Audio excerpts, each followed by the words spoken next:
Hello everyone, my name is Tejaswini Dorfade, first year in marketing at Dr. D.Y. Patel Institute of Management Studies.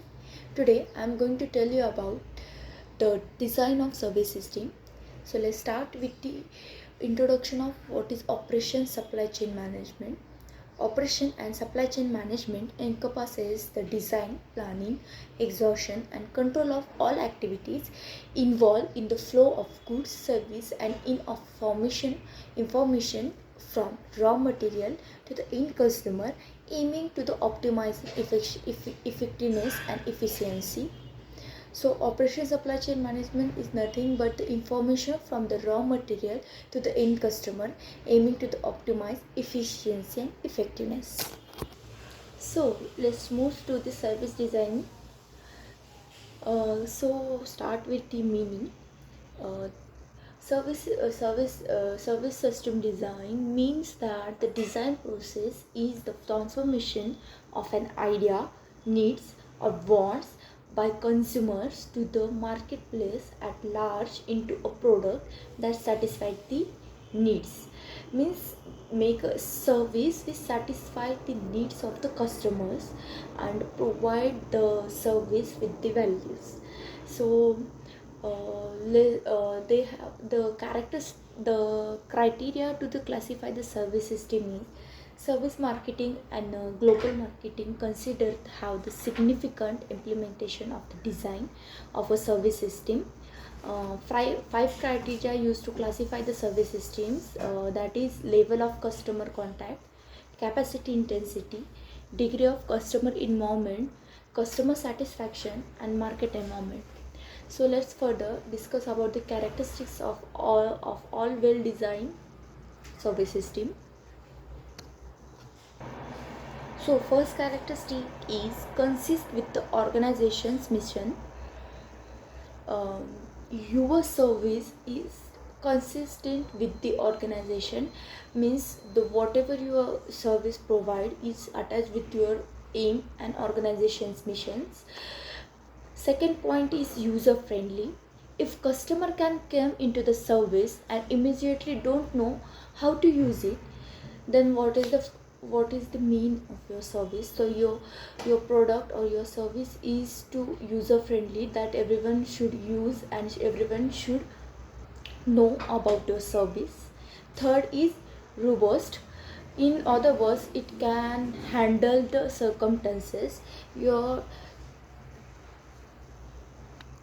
The fourth one is easy to sustain. You are not looking for a quick service, you are looking for an hang around the long term sustained product. Means your service and product is should be sustained. That means you can stay into the market for a long time. Fifth one, cost effective. If it is not cost, then it means if your product is not cost effective, you are not stay in the business. Means your service or your product is not at a cost effective that everyone should purchase or everyone's cost effective, then you have no demand in the market, so you are not stuck into the market because you are not able to sell your product. That's why it's important your product have a cost effectiveness. Sixth one is value to the customer.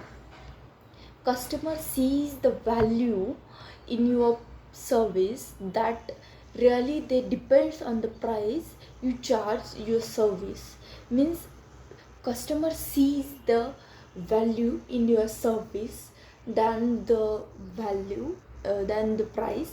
Means if you are selling any product or selling any or giving any service, you have to give the value to the customer than the product than the price. If you give them the value, then they will charge, then they will pay at any cost of the charges. So let's move to the design of the service. Design of a service system contain the 5 points, or we can say 5 steps. First is concept generation. The idea of new product or service concept can came from sources outside the organizations. Means generation of the concept means we start the new ideas thinking that we should adapt and that we should adapt from the service system. Second one is concept screening. Not all the concepts which are generated will be necessarily can be capable for the further development into the product and service. Means all the generated ideas are not necessary we have to apply in our service design.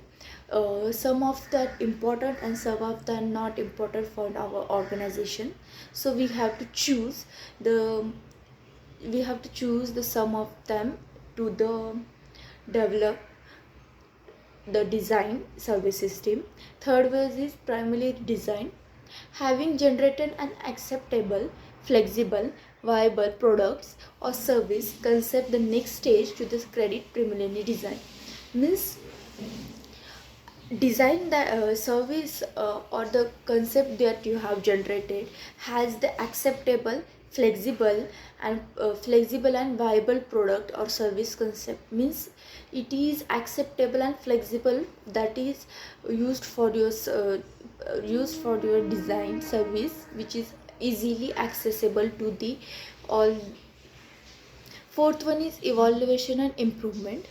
The purpose of this stage in the design activity is to take the preliminary design and see if it is can be improved before the product or service is tested in the market. Means purpose of this stage means what the design activities is take to the primary design is to see the improvement before the product is service given to the market. Means simply it is a test which is you have to approve to apply this service to the market.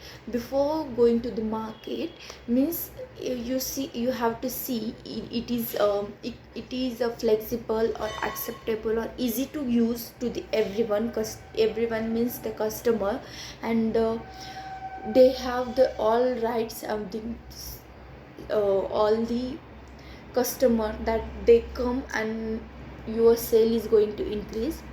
Fifth one is prototype and final design. Prototypes are needed so that the product and services can be tested. Prototype is